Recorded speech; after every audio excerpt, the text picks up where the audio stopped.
Hello and welcome friends to our YouTube channel. आज हम लोग प्री बीएड और डीएलएड की तैयारी यहाँ पर करेंगे। यहाँ पर आप लोगों के लिए हम टॉपिक लेके आए हैं भाषा और विचार, जो कि है शिक्षण अभिरुचि का एक टॉपिक। ठीक है फ्रेंड्स, तो स्टार्ट करते हैं हमारा आज का एमसीक्यू। स्टार्ट करने से पहले अगर आप इस चैनल पर नए हैं तो चैनल को सब्सक्राइब कीजिए, बेल आइकन दबाएं, जिससे कि आने वाली वीडियो की नोटिफिकेशन आप लोगों को मिलती रहेगी। तो बिना देरी किए स्टार्ट करते हैं हमारा आज का पहला प्रश्न। हमारा पहला प्रश्न है, बोलचाल की भाषा की सबसे छोटी इकाई क्या है? तो जो बोलचाल की भाषा की सबसे छोटी इकाई वो है ऑप्शन बी, स्वनिम इसका करेक्ट आंसर होगा। फ्रेंड्स, मैं आप लोगों को चारों ऑप्शन पढ़ के नहीं बता रही हूँ, सीधा करेक्ट आंसर बताऊंगी, क्योंकि ये प्रैक्टिस सेट है और आप लोग तो थ्योरी पढ़ के आए होंगे, तो ये आप लोगों के लिए बहुत ही लाभदायक होगा। चलिए चलते हैं सेकंड क्वेश्चन पर। प्रश्न है, किस प्रकार की सोच में तर्कसंगत निर्णय लेना और धारणाओं की जांच करना शामिल है? तो इसका जो सही उत्तर होगा फ्रेंड्स वो होगा ऑप्शन सी, समालोचनात्मक चिंतन इसका करेक्ट आंसर होगा। अगला प्रश्न है, वह कौन सी प्रक्रिया है जिसमें किसी समस्या को छोटे प्रबंधनीय चरणों में विभाजित करना शामिल है? तो किसमें हम छोटे छोटे चरणों में हम विभाजित करते हैं? इसका जो करेक्ट आंसर होगा फ्रेंड्स वो होगा ऑप्शन ए, साधन अंततः विश्लेषण इसका करेक्ट आंसर होगा। अगला प्रश्न है, रचनात्मक सोच के किस चरण में अचानक अंतर्दृष्टि या आहा क्षण घटित होता है? तो इसका जो सही उत्तर होगा फ्रेंड्स वो होगा ऑप्शन बी, प्रकाशन इसका सही उत्तर होगा। ठीक है फ्रेंड्स, अगला प्रश्न है, वह प्राथमिक साधन क्या है जिसके माध्यम से हम विचार व्यक्त करते हैं? तो इसका जो सही उत्तर होगा वो होगा भाषा। ऑप्शन सी इसका करेक्ट आंसर होगा, क्योंकि भाषा ही वह साधन है जिसके माध्यम से हम क्या करते हैं, विचार को व्यक्त करते हैं किसी से भी। अगला प्रश्न है, किस प्रकार की सोच में कई संभावित समाधानों और विचारों की खोज शामिल है? तो इसका जो सही उत्तर होगा फ्रेंड्स वो होगा ऑप्शन सी, अब सारी चिंतन इसका सही उत्तर होगा। अगला प्रश्न है, नेटिविस्ट सिद्धांत के अनुसार मनुष्य खालिस्तान द्वारा प्रस्तावित भाषा अधिग्रहण उपकरण, जिसको LAD कहते हैं, से सुसज्जित है? तो इसका जो सही उत्तर होगा फ्रेंड्स वो होगा ऑप्शन सी, नोम चॉम्स्की इसका सही उत्तर होगा। ठीक है, चलते हैं अगले प्रश्न पर। प्रश्न है, अब सारी सोच अभिसारी सोच से किस प्रकार भिन्न है? तो ये दोनों में क्या भिन्नता है?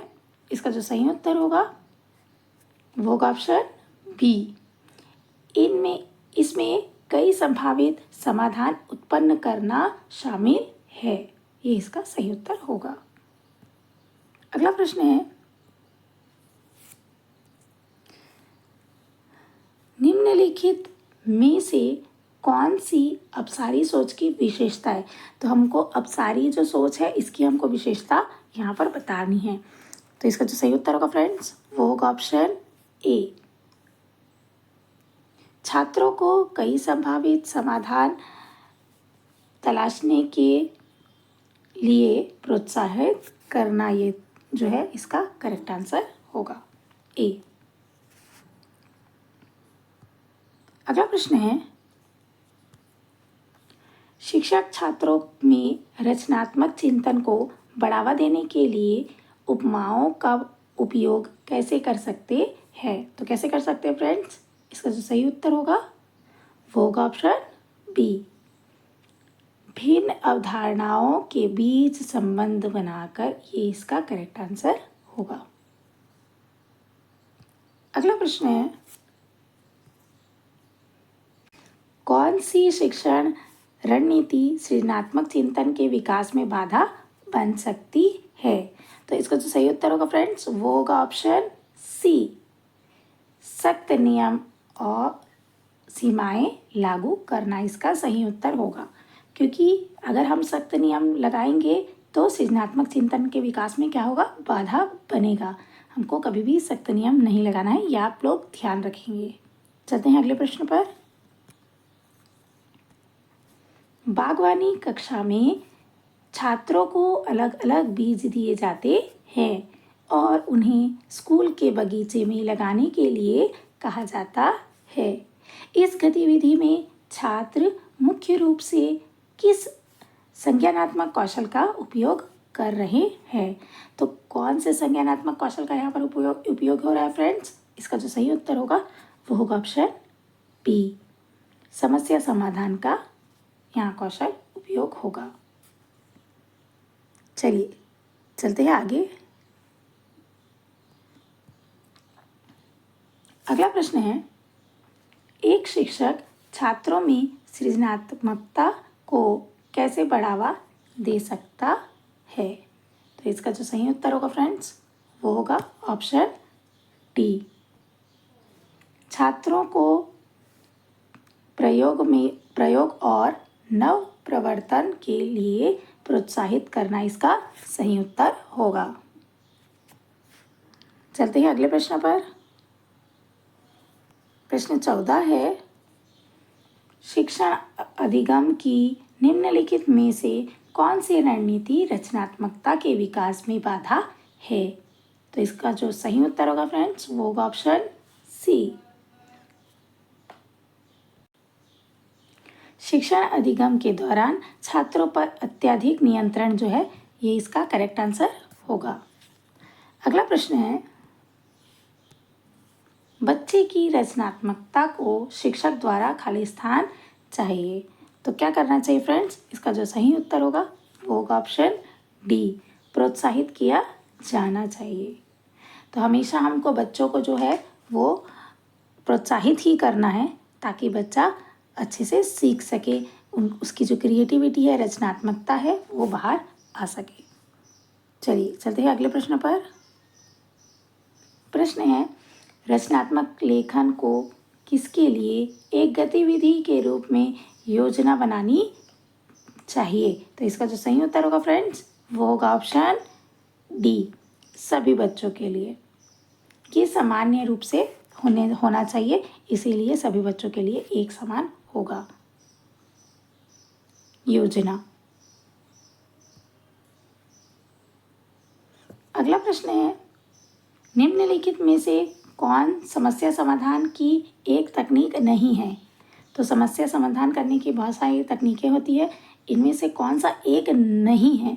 तो इसका जो सही उत्तर होगा वो होगा ऑप्शन सी, प्रयोग ऐसा कुछ भी तकनीक नहीं है। तो ऑप्शन सी इसका करेक्ट आंसर होगा क्योंकि यहाँ पर नहीं पूछा गया है। बाकी जो है वो तकनीक है, जैसे कि एल्गोरिदम एक तकनीक है ना, ह्यूरिस्टिक्स जो है वो भी एक तकनीक है और साधन अंत विश्लेषण ये भी एक तकनीक है समस्या समाधान की। चलते हैं अगले प्रश्न पर। प्रश्न 18 है, छात्रों को अपने सोचने के तरीके में वैचारिक परिवर्तन करने में सक्षम बनाने के लिए शिक्षक को क्या करना चाहिए? तो इसका जो सही उत्तर होगा फ्रेंड्स वो होगा ऑप्शन डी, स्पष्ट और विश्वासप्रद व्याख्याएं देना और छात्रों से चर्चाएं करना इसका सही उत्तर होगा। चलते हैं अगले प्रश्न पर। अगला प्रश्न है, विद्यालयों में भाषा दो रूपों में मौजूद है, एक विषय के रूप में, दूसरा खाली स्थान के रूप में।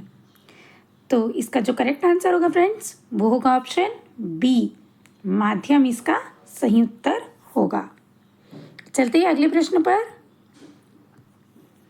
अगला प्रश्न है, एक भाषा शिक्षक का अनिवार्य गुण है तो इसका जो सही उत्तर होगा फ्रेंड्स वो होगा ऑप्शन सी, शिक्षा शास्त्रीय समझ जो है इसका सही उत्तर होगा।